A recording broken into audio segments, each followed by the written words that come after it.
Hello to all the children and parents of the English-speaking world. My name is Juan, and I am Pa, and I am Blo, and we're all together going to tell you a story.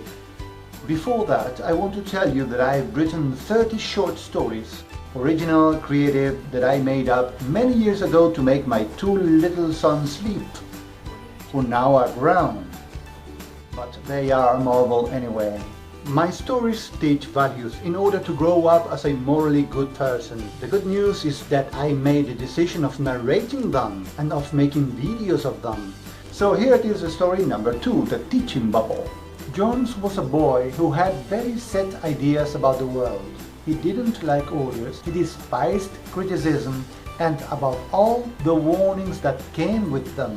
He believed that everything revolved around him and that his behavior was perfect. What a world this is where I have to live with rules! Can't they just leave me alone? He complained every day. According to him, there was a conspiracy by world's parents to not let children be as they wanted. These intriguing thoughts were interrupted by exciting news, an all-day family visit to the lake near the city the following day. Why was this exciting? Because Jones knew that in this type of setting his parents could relax, be free of stress, and therefore not give him orders. With great anticipation, the family left for the outing early the next morning. Once they arrived, they chose the best location and settled in for a picnic.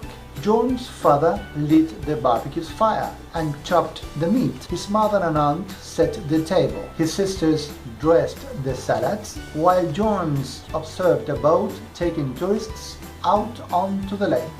"Daddy, can we go for a boat ride before having lunch?" asked the boy.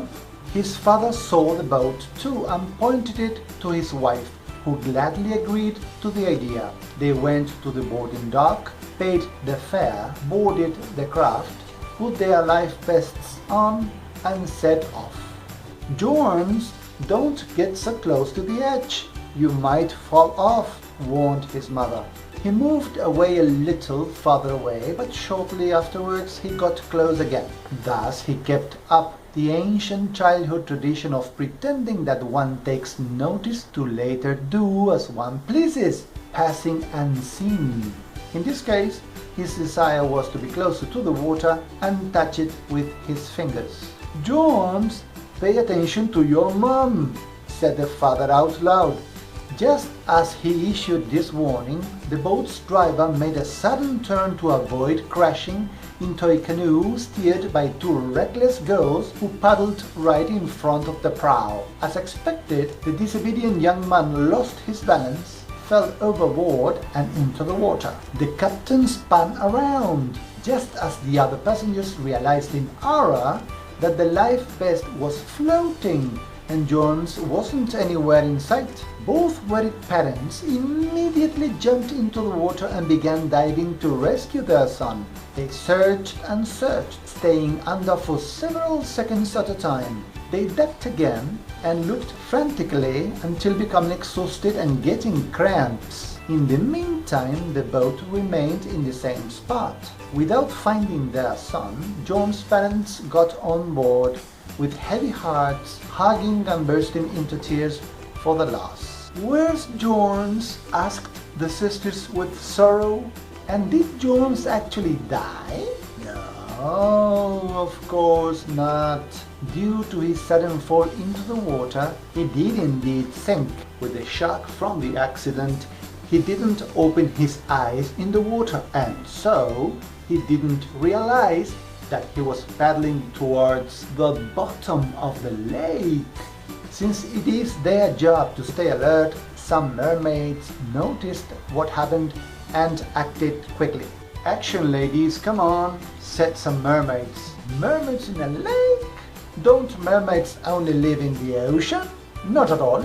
The thing is that almost nobody writes about them, so very little is known." The mermaids took the desperate and confused boy by his arms and legs, while the mermaid in charge of the air bubble wrapped him up completely. They worked quickly. The water from the bubble was extracted and only air remained, carefully surrounding Jones. When his lungs couldn't hold the breath any longer, Jones inhaled oxygen and found himself safe. Afterwards, the mermaids gently carried him away from the surface. "Hey, it's in the opposite direction!" exclaimed Jones. When he arrived to the bottom of the lake, he observed activity around his bubble. Other mermaids showed up, and with great care, they tied it with ropes made of waterweed like a buoy in the depth of the lake. Once his vision got used to the low light conditions, he found out that there were other girls and boys locked into bubbles just like his own. "Do you know why they brought you down here?" a neighbor boy asked, waving his hand. "No, why? Are we captive? Are we dead?" asked our main protagonist. "You will stay there.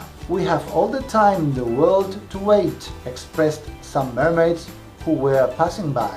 "To wait? To wait for what? Is it my fault to have fallen? It was the captain. He is the responsible for my accident. I didn't have anything to do with it," cried Jones desperately.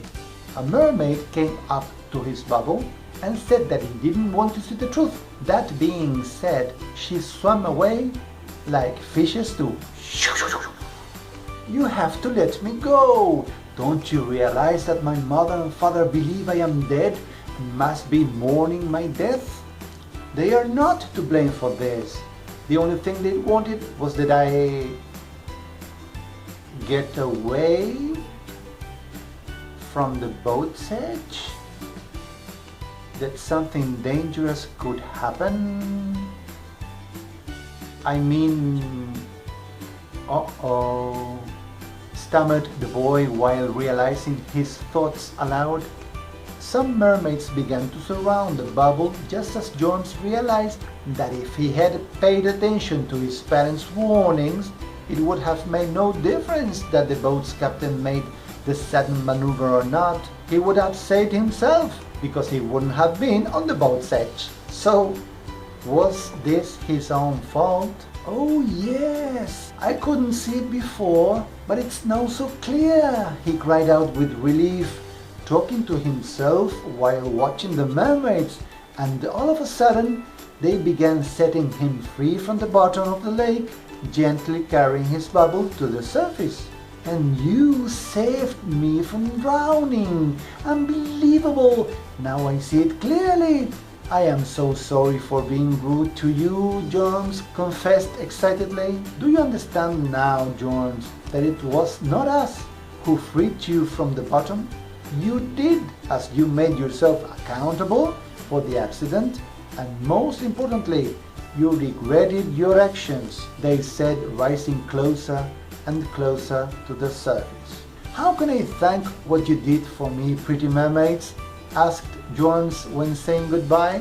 They answered that he simply should not tell others of the world beneath the water, as there were children who still needed to learn their lessons. When they got to the surface, they popped the bubble and ensured him that he would breathe well and float safely, until the boat made one more turn looking for his alleged corpse. "Mom! Dad! Captain! Here I am in the water!" yelled Jones at the top of his lungs. When the boat approached, both parents plunged into the lake, overtaken by emotion, and began hugging and kissing him.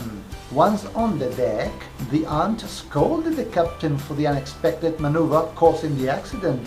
Jones replied, "No, Auntie, he has nothing to do with this. I am to blame for not paying attention to my parents' warnings.